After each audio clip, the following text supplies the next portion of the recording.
Sa video natin ngayon ay ating pag-uusapan ano nga ba ang invalid traffic na may mga dahilan sa ating pagbawas ng ating revenue, pati na rin po yung mga subscribers natin. At dito natin malalaman kung nakaka-demonetize nga ba ito sa ating channel. Pero before that, don't forget to like, subscribe, and pag-hit na rin po ang notification bell para lagi kayong updated kapag may mga bago tayong upload.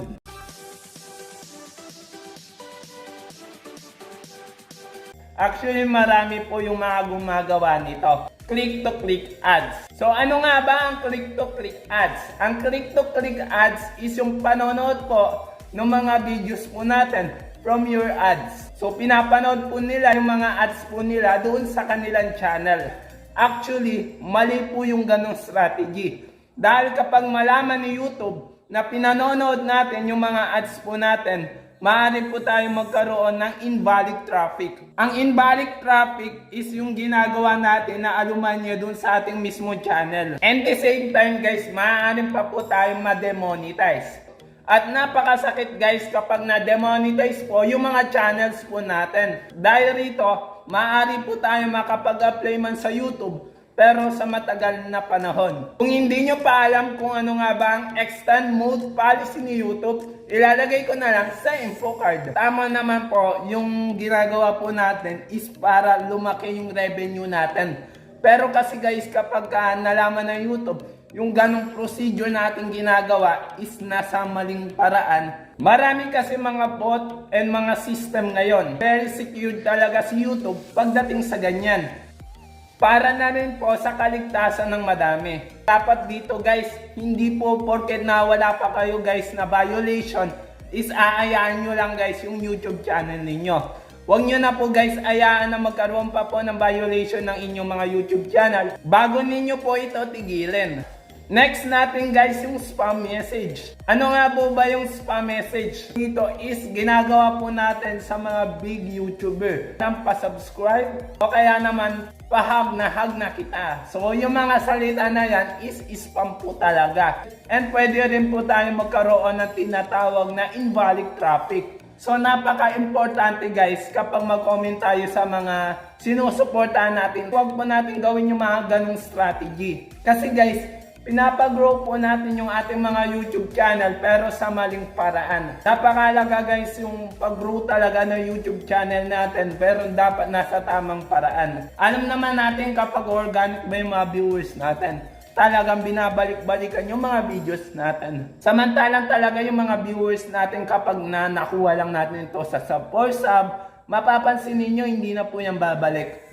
And may tendency talaga i-unsubscribe pa po kayo. So dapat natin alamin talaga yung mga ganyan. So dapat talaga sa una pa lang guys, iwasan na natin yung mga ganong strategy. Nasa ganon maiwasan natin yung pagkalagas pa po ng ating mga subscribers, views and watch hours po natin.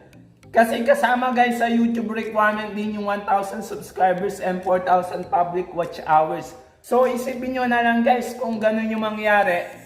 Halos lahat po ng gagawin po natin is malalagas lang po. Next natin dyan yung invalid subscribers, watch hours, pati na rin po yung mga views po natin sa ating channel.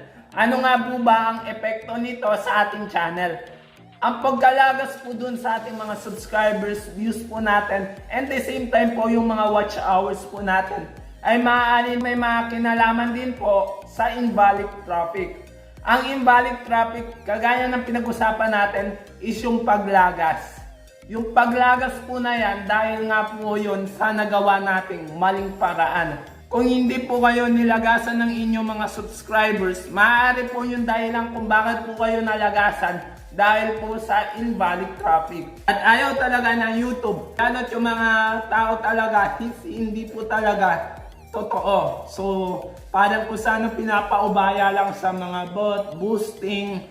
So, ganun po yun. And then, maaari pong dahilan kung bakit po nababawas yung ating mga watch hours, pati na rin po yung mga views po natin, deleted videos. Iwasan po natin mag-delay ng mga videos po natin na hindi naman talaga delikado. ibig sabihin ng delikado, yung nakapag-upload ka ng mga masiselang part dun sa video na yon.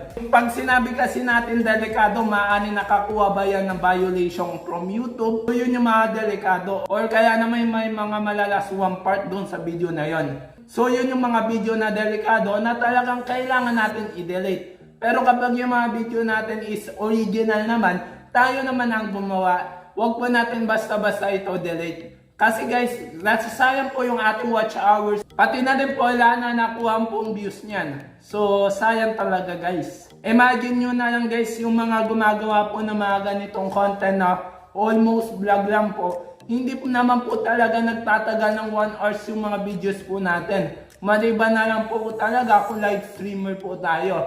Napakahirap po makuha po yung watch hours po natin kapag mga minutes lang po yung mga videos po natin. Last po natin is sabotage. Ano nga ba ang sabotage?